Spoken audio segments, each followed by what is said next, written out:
morning and welcome to Rising. Of course, we've got a great show for you today. I am happy to be back from vacation in the chair next to my dear friend Niall. Nice to see you again. Good to see you too, Robby. Glad you had a great vacation and welcome back. Thank you. I did. I ate a lot of terrific Sicilian food, swam in the sea, and I actually got engaged. Well, congratulations on that. That is big personal news. So delighted for you. Delighted for you both in that respect. Thank you so much. Well, I guess back to business. What is on your radar today, Robby? Yes, indeed. Let's get right to it. And apologies if I'm late to this story due to said vacation, but I couldn't resist weighing in. Zohran Mamdani, a Democratic Socialist and the Democratic Party's newly minted candidate to be the mayor of New York City, well, he found himself in some hot water last week after the New York Times reported that he claimed to be both Asian and black or African American on his college application to Columbia University. Now, many black New Yorkers were not very happy about that, including incumbent Mayor Eric Adams, who is actually black and is running for re-election as an independent. Adams said in a statement, "The African American identity is not a checkbox of convenience. It's a history, a struggle, and a lived experience. For someone to exploit that for personal gain is deeply offensive." The conservative New York Post had a field day with the news and interviewed numerous black New Yorkers who described Mamdani as a fraud and a liar. Now, this matters because Mamdani is an exciting candidate for many progressives and far-left voters, whites, the affluent. For black voters in the working class, Mamdani is perhaps not quite so alluring. Now, while he easily won the Democratic mayoral primary 2 weeks ago, rival Andrew Cuomo, the scandal-plagued former governor of the state, actually performed significantly better with African Americans. As far as Mamdani's identity goes, he is of Indian descent. He's an African. He was born in Uganda. He's an African and an American, but the term African American usually understood to mean black, and he is definitely not black. However, when applying to Columbia University in 2009, Mamdani checked the boxes for Indian and black or African American when asked to give information about his race and ethnicity. Mamdani openly admits to doing so. He told the Times he thought it was the best way, though admittedly an imperfect one, to explain his background. Indian, born in Uganda. "Even though these boxes are constraining, I wanted my college application to reflect who I was," said Mamdani, noting that he wrote in Ugandan when asked to provide additional info. Now, this matters, of course, because at the time he applied to Columbia, the university practiced race-conscious admissions, which in my view is a politically correct way of saying that they actively discriminated against certain applicants on the basis of race and in favor of others, Hispanic people, black people, Native Americans, and so on. Checking the black or African American box would have earned Mamdani extra points toward admission, though as a notable aside, Mamdani's application was ultimately rejected. Conservatives are widely sharing this story on social media, claiming that it speaks to Mamdani's character, that he was deceptive about his ethnicity in order to gain an advantage. Meanwhile, many Democrats think this is a total nothing burger. Former New York Mayor Bill de Blasio, a progressive Democrat, wrote on social media that Uganda is in Africa, so case closed. Where's the confusion? To any Democrats who are tempted to align themselves with de Blasio's thinking, I would ask them to engage in this thought experiment with me. Let's say that when awarding federal contracts, the government gave special consideration on the basis of race, and a non-black man from South Africa, when applying for the contract, had checked a box claiming to be black or African American. We can even give our made-up aspiring federal contractor a name. How about Elon Musk? I suspect Democrats would not say this was a non-story in such a case, even though South Africa is indeed a country in Africa, has Africa in the name. Now, all that said, I have a take that may surprise some of you, may even surprise Niall here. I actually don't particularly blame Mamdani for doing this at all. That's because ethnicity is extremely complicated. Race, on the other hand, is essentially an imaginary concept that's obsessed over by exactly two kinds of people, old school racists and then the progressive elites who run college admissions departments. If you want to be mad at someone, be mad at them. Be mad at the elite left-wing institutions that incentivize people to get creative when describing the color of their skin because they assign false value to it. This is a practice, by the way, that voters reject every time they are asked to weigh in on it, and one the Supreme Court has essentially banned as of 2023. I think there are many good reasons not to vote for Zohran Mamdani, Niall. I don't think this is really one of them. I am not fazed at all that he did this, and it is incumbent on every person applying to colleges under such a ridiculous racial paradigm to be as creative as possible. So I don't care, but for different reasons than I think the people defending him. So I think there are many good reasons to vote for Zohran Mamdani for a start. But you also noted toward the end of your radar there about, who one should get mad at. And I actually think who one should get mad at here is the New York Times for a story that I consider pretty ridiculous. Yes, because here is the central point here. Mamdani did nothing wrong, and this was presented as a scoop on the part of the Times. What we have here is a man of Asian parentage, born in Africa, who says on his form that he is of Asian and African heritage. There isn't any lie here at all. And furthermore, on the form, there was apparently a secondary point where you could supply additional information, and he noted that he was Ugandan by birth. And there are all sorts of complicated historical reasons why Uganda and India have historically quite close links. Apparently his father's family, though of Indian heritage, has lived in Uganda for about 100 years. So there is no there in terms of the Times story. Furthermore, it was a story that appears to have been prompted, at least, by something discovered by this guy Jordan Lasker, who's better known, and I may be mispronouncing this, Kremue, I believe, is the Twitter account and the Substack. Somebody who has, well, the Times put it as, writes often about IQ and race. Wired says that he promotes eugenics. It's obviously somebody who is very, very opposed to Zohran Mamdani's views and has, I'll be diplomatic and say, controversial views about race and IQ. So the Times has sort of souffled up this non-story at the behest of somebody who holds very right-wing views, and I think is getting deserved blowback for it. I don't know anything about this individual. I've never read their Substack. I'd never heard of them until this story. The underlying information is not being contested. Right, including by Mamdani. Right, he acknowledges it. I don't agree that it's not a story. I think the way they covered it was perfectly fair. The box says Black or African American. Mm-hmm. To virtually all of us, that doesn't mean born in Africa or from Africa. That means, in an American context, African American means black. Yes, but hold on. Mamdani points out that the options available on that form were inadequate. Absolutely, and I agree that they were inadequate. Right. In fact, I think this entire project of trying to explain, I mean, even like, I guess I'm supposed to check the box, you and I would both check the box, white Caucasian, even though my family is from Italy and Germany, and your family is from Ireland, and the idea of reducing those vast cultural differences and backgrounds to the same box is patently ridiculous to me, as would be reducing Uganda and South Africa and Somalia and Egypt to all being Africa. That's also ridiculous to me. The entire project that Columbia is engaged in here is ridiculous to me, which is why I don't blame him at all. But I guess I would disagree. I think it was fine to cover it, to say that I think it's kind of interesting. Frankly, I don't see it as a negative on him. I think it's interesting how someone in this situation would try to encapsulate their race, frankly, that anyone would have to, because this is so ridiculous. So I don't care that the New York Times did it. To me, it's just like my lack of interest is the story is basically man tells truth on college application form. I don't see why that would be a big issue, not least when, in this case, it comes against the backdrop of just blatant bigotry that has been directed at Mamdani from other quarters. So I'm not a big fan. All right, a spirited debate on that subject. Next up on Rising, Elon Musk has created his own new political party. Steve Bannon and President Trump, some harsh words for the tech titan. Stay with us.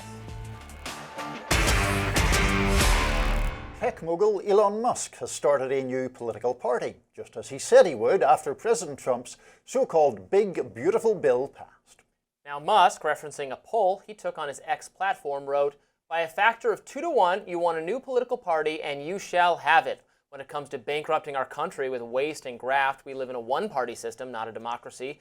Today, the America Party is formed to give you back your freedom." President Trump weighed in on the matter himself with a lengthy Truth Social screed. He wrote in part, "I am saddened to watch Elon Musk go completely off the rails. essentially becoming a train wreck over the past 5 weeks.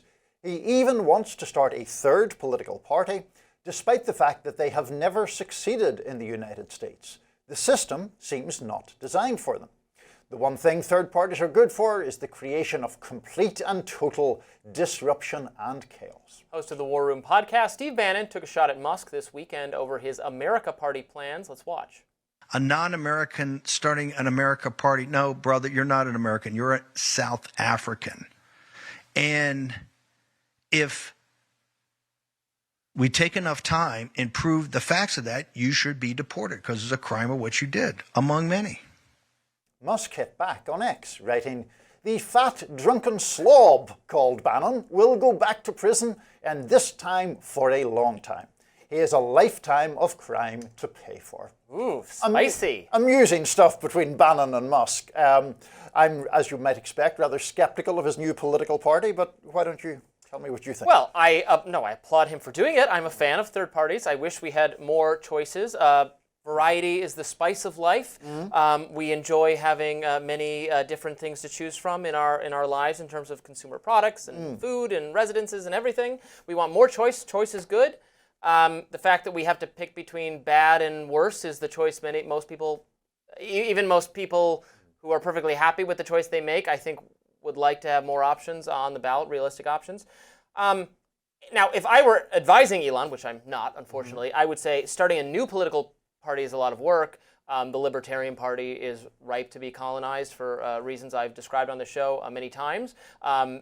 The ideology of the Libertarian Party is at least somewhat similar, it sounds like, to what Elon Musk envisions. His criticisms, his split from Trump and the Republican Party are over the spending bill, the big beautiful bill, tariffs, some aspects of immigration. These are all things on which the Libertarian Party would be a natural home for him. So I would just prefer if he did that. Also, the Libertarian Party already has ballot access to some degree. It's a difficult process, launching a new political party. The system, and Trump is right about that, the system is designed to favor just having two parties. Sure. So you're swimming against the current if you do this. But I wish more people would say, like, sorry, my party is not doing enough for me. I am breaking away. I'm doing my own thing. If for no other reason than to incentivize the party to listen to people. Trump, and it's not really a criticism of Trump. He perceived, for instance, the threat of Robert F. Kennedy Jr., and he brought some of RFK Jr.'s ideas into the MAGA fold, and he rewarded him with a cabinet position. So Trump is actually more than most modern politicians, a transactional figure who understands politics is a something for you get something, I get something game. Elon no longer thinks he's getting enough out of Trump because he really opposes this bill. I do as well, so I don't blame him. I don't know that a lot will come of this. I don't know that Elon's attention will be focused on it so much. He's got so much going on. Please continue building rockets. Please continue building electric cars. So I don't know. What do you make of it? So my view of it is that there's a different question between the desirability of third parties or more options overall and what Musk appears to be proposing. So to use your example, Libertarian Party stands for an identifiable ideological slot, ideological position on the spectrum. The Green Party, similarly. There could perhaps be other parties that represent a specific ideology and could broaden the choices available to voters. That is fine. What irks me slightly, at least in the first 24 or 48 hours of this party, is it has been cast in this common sense. This always frustrates me. It's a very no labels type thing. We're the party of common sense. And that framing always tends to suggest that there are certain positions that are somehow not situated on the ideological spectrum at all and are just common sense. And what people tend to mean is, I have this position and everyone should agree with me because I think it's just common sense. If we didn't have genuine ideological differences in this country, we wouldn't have the need for all these parties in the first place. So is he just, pissed about the passage of the spending bill? Maybe, but that doesn't seem to me to be sufficient ideological underpinning to have a genuine alternative party. And therefore, I wonder if this is just a vehicle for his ego.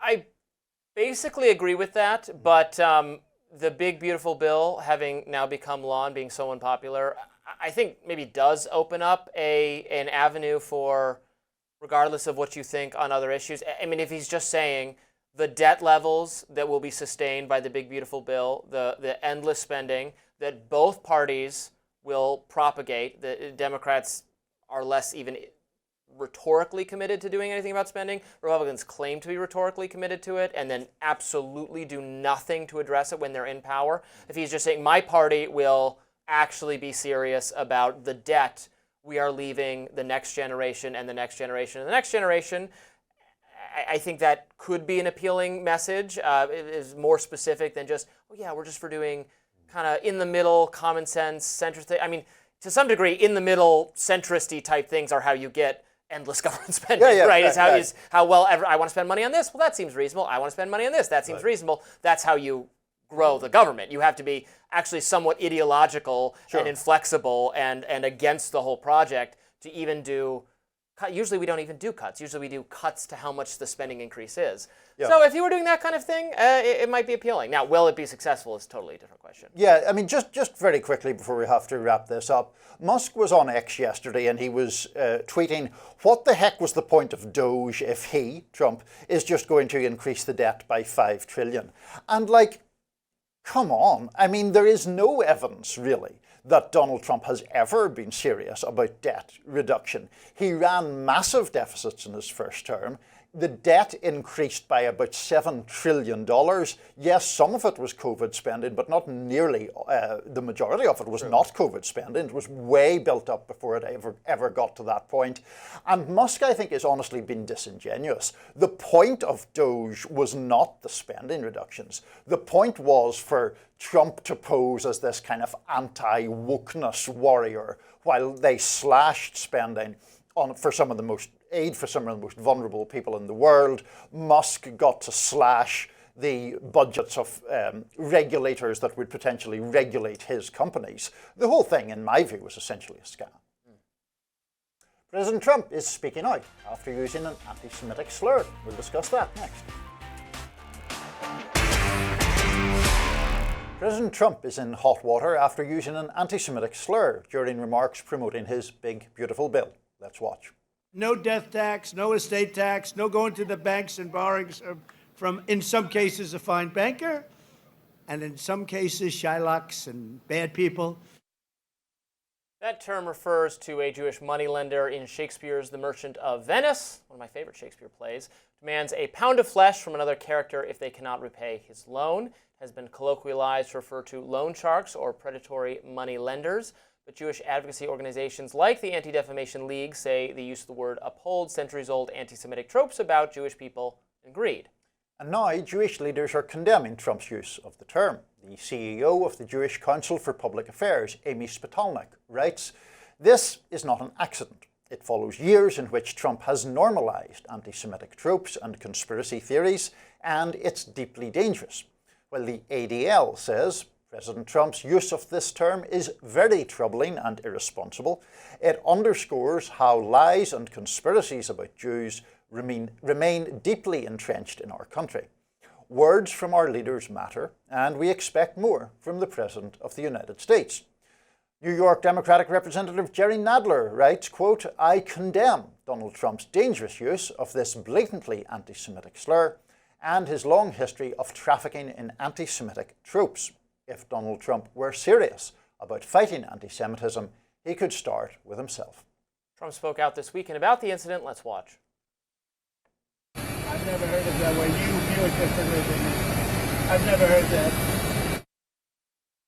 Important to note that former President Joe Biden also used that same term in a 2014 speech while he was vice president. He spoke out afterwards about the incident, saying it was a poor choice of words. It was in that case. It was in this case, obviously, as well. Shouldn't have said it. It's, it's kind of it's not a kind thing to say. I take Trump at his word that he didn't know that that's the origin of it. I think even fans of Trump would not describe him as a literary scholar. I trust that he didn't know that it refers to Jewish people or is a kind of stereotypical or racist way to say it, so I don't care that much. He could have also added, and I'm sorry for using it, which he didn't, but Yeah. I don't know. I don't have a lot more to say about it. Do you have Well, different yeah, feelings? I mean, I do somewhat have different feelings in the sense that I am less inclined than you to be generous or to accept his word that he didn't understand the connotations of that term.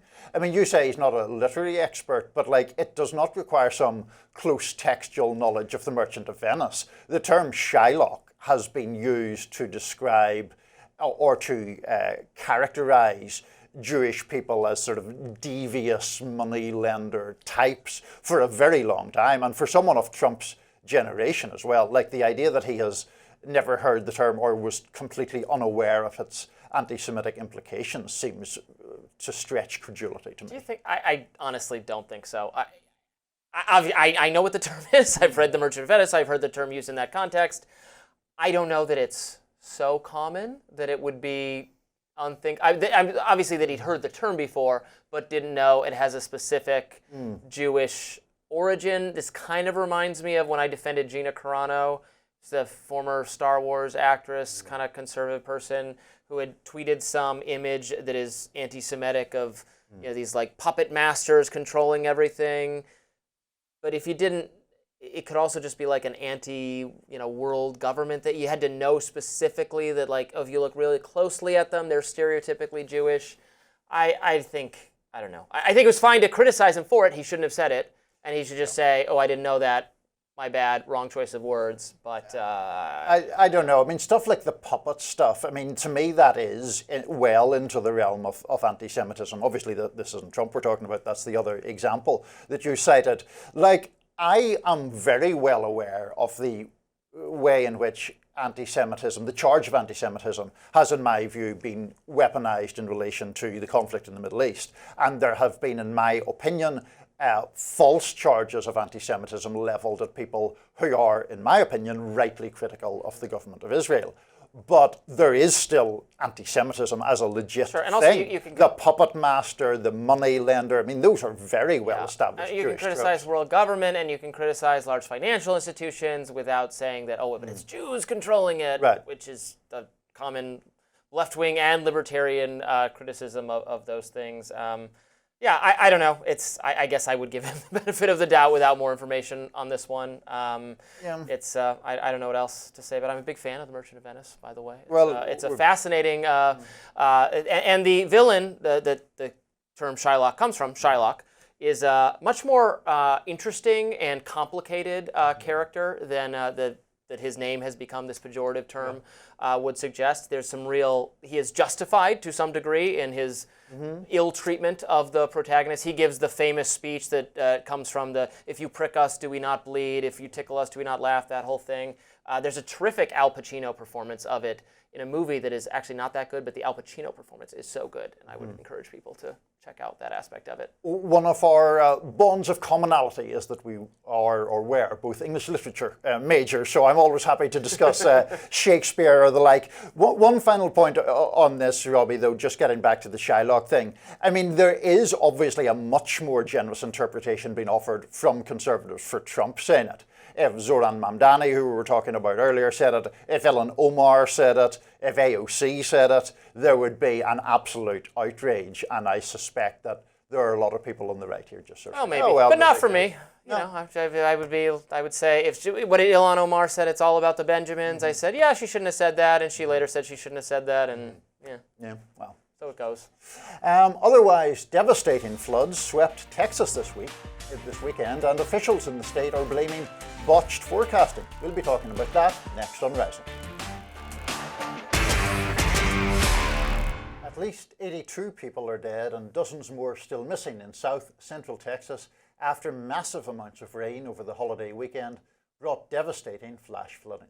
Take a look at these images. Now you can see the sheer amount of destruction. The death toll is expected to rise. It's more of the 41 people known to be missing are found. Among the places hit hardest was Camp Mystic, a Christian girls' summer camp. 10 girls and a counselor are still missing as of Monday morning. Now, as cleanup is continuing, however, much of the attention is turning to the National Weather Service's forecast and warning systems, which Texas officials pointed to as the reason behind the high death toll. Here's Texas Emergency Management Chief W. Nim Kidd on Friday. The original forecast that we received on Wednesday from the National Weather Service predicted 3 to 6 inches of rain in the Concho Valley and 4 to 8 inches of rain in the Hill Country. We worked with our own meteorologists to fine-tune that weather statement, and as many of you know, and many of you in broadcast journalism and meteorology, you can go back and look at your own forecast, and the amount of rain that fell in this specific location was never in any of those forecasts. But the National Weather Service defended their forecast, saying in a statement to the Daily Beast, quote, on July 3rd, the NWS office in Austin, San Antonio, Texas, conducted forecast briefings for emergency management in the morning and issued a flood watch in the early afternoon. Flash flood warnings were also issued on the night of July 3rd and in the early morning of July 4th, giving preliminary lead times of more than 3 hours before flash flooding conditions occurred. Many on both sides of the political aisle have also pointed out the significant cuts made to the agency by the Department of Government Efficiency. The already understaffed agency lost about 600 staffers earlier this year, and in an internal memo, they said that that would result in degraded forecasts. Even Elon Musk's social media-based AI chatbot Grok did make a connection between those cuts at NWS and the deadly consequences. In response to a question about Camp Mystic, Grok said Trump's 2025 cuts slash NOAA slash NWS funding by about 30% and staff by 17%, impairing forecast accuracy. Warnings underestimated rainfall, contributing to inadequate alerts for the flash floods that killed 24 and left about 24 Camp Mystic girls missing, presumed dead, in ongoing searches. Another user responded saying, damn, Grok just said, yep, Trump and Elon killed those girls. Grok responded again saying, not my words exactly, but close enough, and capped it off with facts over feelings. Meantime, Trump is seemingly shifting the blame to the Biden administration. Here's what he had to say this weekend. You look at that, what a situation that all is, and that was really the Biden setup. That was not our setup, but I wouldn't blame Biden for it either. I would just say this is a 100-year catastrophe, and it's just so horrible to watch. Well, it sounds like he said there that he would not blame Biden for it, nor would I blame anyone. It is simply, in my view, too soon to do anything of the sort. We haven't even finished the search for the victims. I hope they can be found still alive, although it is very concerning that that's not the case. This is a massive death toll. It's a horrifying tragedy for the community. Look, I am open, certainly, to the argument that this agency was cut too much and these cuts shouldn't have happened and that impaired their efficiency and that was a bad thing. It should also not be discounted that this could have been a once in 100-year a tragedy that could have unfolded just like this, even with better warning, or that the fault was the coordination of the local people. We simply do not know yet. We should try to investigate and find out whether that's the case or not. I would be much more cautious rushing to blame, cuts, but I'm open to being persuaded that that's the reason this happened. Mm-hmm. I mean, terrible tragedy, it's just obviously. Terrible. I mean, so appalling stuff, and the number of dead speaks for itself, really, and that girls' camp. I mean, some just terribly heartbreaking stories emerging from that and elsewhere that was hit by this flooding. The scale of the flash flood does seem very, very dramatic. I mean, this river rose by some frankly terrifying amount in a very short period of time. So, to that extent, I'm open to the argument that it is just a freak event and perhaps there may not have been that much that could be done. I am also open to the counter-argument, which is the more political one, that these cuts did have an impact, because we mentioned in the introduction the staffing has changed considerably. Some Trump and Musk defenders have tried to take refuge in the idea that, some of these cuts are projected in following budget years. But as we said, I mean, I believe 550 is the figure of people who were already either laid off or chose to take early retirement in the midst of these cuts being threatened. That obviously is going to have some effect. Can we necessarily connect cause and effect in this particular case. Let's see what the evidence says. But the issue of the cuts is it plainly degrades the capacity of the National Weather Service and the broader agency of which it's a part to do their job in the way that they were previously doing it. That is going to have real human impact as we sadly experience apparently more of these severe weather events. And so it is absolutely valid to scrutinise the effects of those cuts and to scrutinise the extent to which they are having detrimental impacts on emergency preparedness. And just a final point, Robbie, I mean, there is the point about whether the federal agency was communicating effectively with the local people, and that's obviously part of the story too. Right. So there were significant, there were layoffs at the National Weather Service, although there were some news reports that they were hiring back a lot of the people that they laid off, which is not necessarily to the credit of the administration, that if you're that was the stupidest thing of all. Lay off a bunch of people and then find out, oh, we actually need these people and bring them back is just ridiculous. No one wants which to see happened that. in a number of different Which agencies. did happen, and I criticized it. Yeah.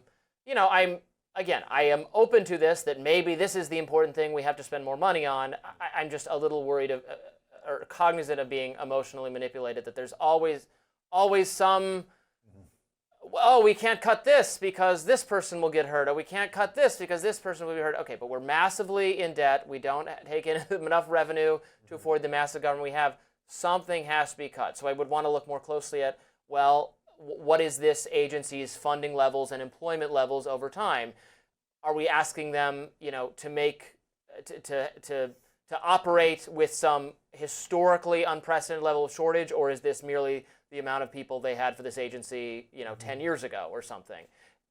Did we actually cut their budget, or did we just cut their projected funding increase? These are all questions that often I think are not asked in media reports that are again, understandably, this is a terrible tragedy, so I'm trying to be very careful with my words here, and I'm certainly open to the fact that it could have been government failure because there was not enough funding, or for a variety of other reasons, or it could have been local failure, and they're going to be pointing fingers at each other. The local people are all going to say this is because we were improperly told by the feds, and the feds are going to say, no, we warned them. They had 3 hours worth of time to prepare. They just didn't do it effectively, and it is too soon to tell. Yeah, the questions you raise are relevant ones, but there's no question that there were people laid off from this agency, so that's not in doubt.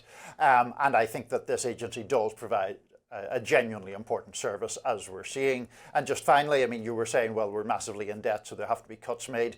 They don't necessarily, of course. You could increase revenue by upping taxes and provide for services that way, which I would argue is the more equitable way of doing it. It's a non-starter with me, but there we go. Next up, Axios has dropped a Jeffrey Epstein investigation bombshell. See what the DOJ and FBI have concluded next. New bombshell regarding disgraced financier Jeffrey Epstein. This morning, Axios obtained a memo from the DOJ that concludes Epstein did not have a client list and that he died by suicide. The agencies also say they found no evidence that Epstein blackmailed powerful people. The memo indicates that the Trump administration will release video proof showing that nobody entered the area where Epstein was held on the night he died. Back in May, both Patel and Bongino said on Fox News they did believe that Epstein killed himself. Now, many on X and on Blue Sky are pointing to a Fox interview from February with Attorney General Pam Bondi. Users are saying the video shows an apparent contradiction with the newly released findings. Let's watch. The DOJ may be releasing the list of Jeffrey Epstein's clients? Will that really happen? It's sitting on my desk right now to review. That's been a directive by President Trump. I'm reviewing that. I'm reviewing JFK files, MLK files. That's all in the process of being reviewed because that was done at the directive of the president from all of these agencies.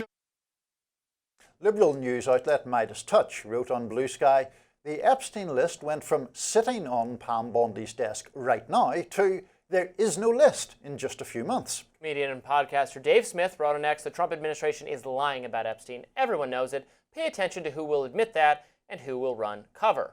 The memo indicates that there will be no more disclosures about the Epstein case as the agency says it's not warranted. The memo reads, Through this review, we found no basis to revisit the disclosure of those materials and will not permit the release of child pornography. This is outrageous, given what they have said previously. Yeah, here's the government. Oh yes, we cannot see. There's no Epstein client list. Right. Look, so there's two possibilities here, neither of which are very good.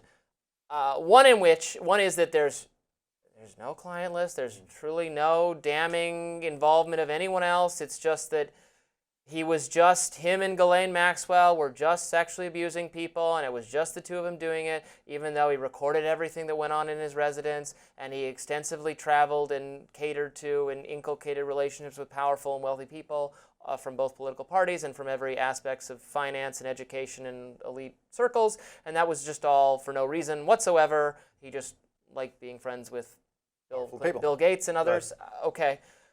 And there was nothing to it. Okay, fine. That's one possibility. So now that would still be totally contrary to what Pam Bondi and what everyone else has said all along, including in the administration. So shame on them if that's the case, because then they misled their own supporters and they clout chased and they were dishonest and they were liars. It's contemptible what they've done. The other case is actually, the other situation is more nefarious, which is that there is something to Epstein's connections to everyone, and it is being kept secret for some kind of perhaps national security justification. This is just a rumor, and I don't like to spread conspiracy theories, but I have heard it wondered very openly whether he is an intelligence asset. He provided information on powerful people to our government or the Israeli government or someone else. Given how aggressively they're shutting the book on this and saying, nope, nothing there, that's all. Yeah. It's going to make the possibility of that, raise the specter of that being the reason, is how I would cautiously say that. No, absolutely. I mean, this is obviously going to stoke massive public suspicion for quite understandable reasons. Yes. I mean, let's start off with the fact that Jeffrey Epstein very obviously and ostentatiously cultivated friendships with extremely wealthy and extremely powerful people. Then he was assaulting and abusing very young women on a massive scale. It seems just hard to credibly argue that he himself never, as it were, connected those two things together, as in, I could use this influence or my friendships with the powerful to inure myself to some extent from the repercussions of his behavior in this respect. So in that sense, it's very, very suspicious. I also think a lot of people will have questions about the semantics of all of this. Like, whenever we talk about a client list, do people really, is the argument that there isn't one, that there is no document in his possession saying, here is my client list, A to Z, that presumably isn't These there. are the girls I specifically trafficked to them on this date. Yes, exactly. It is plausible that document does not exist. Right. But they have so many, and tons of files that were released. Also, it's worth pointing out, it could be that people in who should have known or done more to thwart Epstein or to bring him to justice much earlier are now trying to protect themselves, including Pam Bondi, who was the Attorney General of Florida for a relevant portion of time, I believe 2010 through the end of the decade, where Epstein was undergoing certain legal matters related to his prosecution and other things, so that maybe they just want to, I guess that's a middle ground nefariousness or just corruption. They think it'll be embarrassing if they release more information about this. On the suicide thing specifically, I personally have always found it plausible that he did in fact kill himself. They're saying there's security footage that nobody else entered. I know prisons are neglectful places, and the usual objections I hear to that, well, how could you think that, Robby? How could it be the case that the cameras aren't working in the jail or that they left him alone for that long? Like, you don't know prison very well if you think that's unreasonable. Right. The cameras are never working.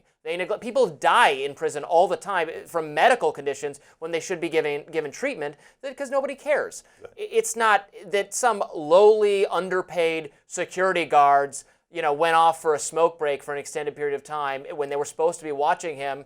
That is actually very plausible. So I am perfectly willing to believe he did kill himself, and also he has nothing to live for at that point. He's He's disgraced. It's over for him. He's going to go. It's plausible to me that he would do that. Yeah. That there's no more information on people who were involved in what he was doing. That begins to strain credulity. Itself. Yeah. I mean, the suicide thing I think is plausible either way. I mean, I am critical of lots of things that I consider conspiracy theories. I think with Epstein, it is so shady and it just smells to high heaven in so many different ways that there are legitimate grounds to be skeptical of it. Now, it may well be, excuse me, that the evidence is quite clear that he did kill himself, and I think, as you say, that is plausible, but it is the other part that is much more sketchy. Indeed. Next up on Rising is President Obama trolling President Trump. We will discuss. Former President Obama is throwing shade at President Trump. Obama implicitly, but obviously, criticized Trump in a lengthy 4th of July X post that has received over 36 million views. Obama wrote, "Independence Day is a reminder that America is not the project of any one person. The single most powerful word in our democracy is the word we the people. We shall overcome. Yes, we can. America is owned by no one. It belongs to all citizens." He went on to say, "At this moment in history, when core democratic principles seem to be continuously under attack, when too many people around the world have become cynical and disengaged, now is precisely the time to ask ourselves tough questions about how we can build our democracies and make them work in meaningful and practical ways for ordinary people." That post comes after President Trump was talking up his big, beautiful bill during an event intended to be a bipartisan celebration of America's 250th anniversary. His wish list domestic policy mega bill was narrowly passed by the House last week. Former National Security Advisor to Trump, General Mike Flynn, shot back at Obama, writing, we at Barack Obama are a constitutional republic, not a democracy." He's directing that to Obama. At Joe Biden was the worst POTUS in U.S. history. You were the most corrupt. It all comes after Obama and former President Bush teamed up last week to diss the shuttering of USAID.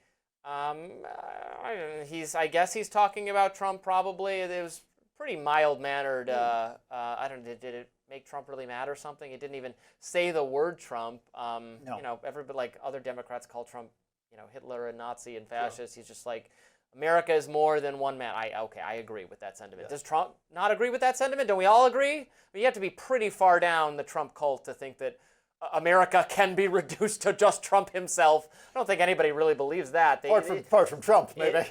Maybe. I think his biggest fans think that he is, you know, the best equipped person or the only person who can shepherd America through difficult times. No, the country is its people. The country is our ideals, which prize freedom and civil liberties and democracy and freedom of speech and everything we have enshrined in our beautiful Bill of Rights. That's the real big, beautiful bill. Yes. Bill of Rights, baby. Well, that part may be true. Obama, I mean, I'm not sure we use the term trolling. I don't know, like you, I'm not sure I would use the word trolling. I think it is plainly directed at Trump.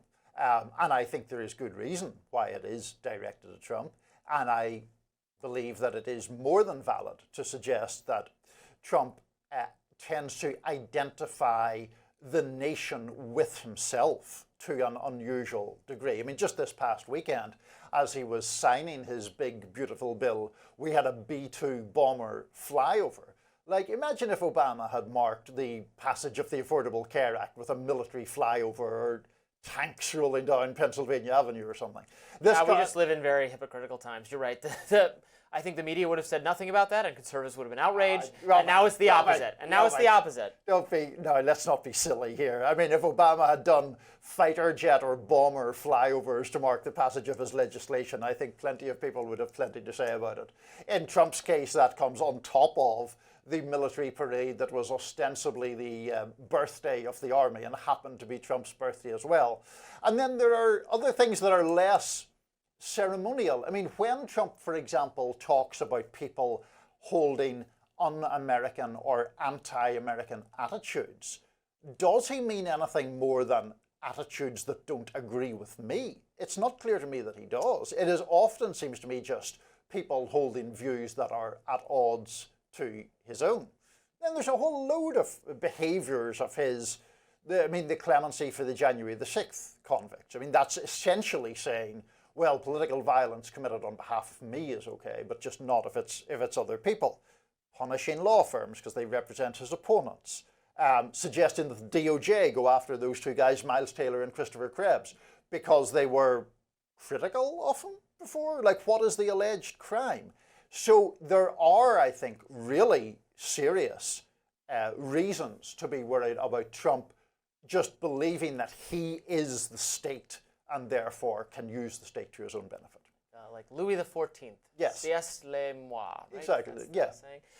Yeah, I don't like any of that either. And Trump, most of the things you just outlined there are things I myself have criticized Trump for. I think he is well within his rights to criticize the media, as you and I do. It's another thing to try to use government power to suppress that. That's something I've been against. I long criticized the Biden administration and Obama administrations for doing things along that line, and I just because now it's my guy, it's not even really my guy, and I vote for him. I vote for the Libertarian Party.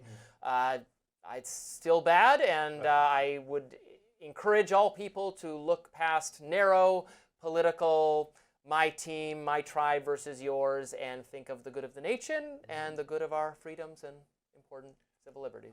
I'm glad to see a Soave Obama coalition on this one, and you're recognizing the righteousness of the former president. I'm going to get so much love, I'm sure, for saying such things. Well, that does it for us today on Rising Live. It was a pleasure to be back from my vacation. Look out for more exclusive YouTube content coming your way today.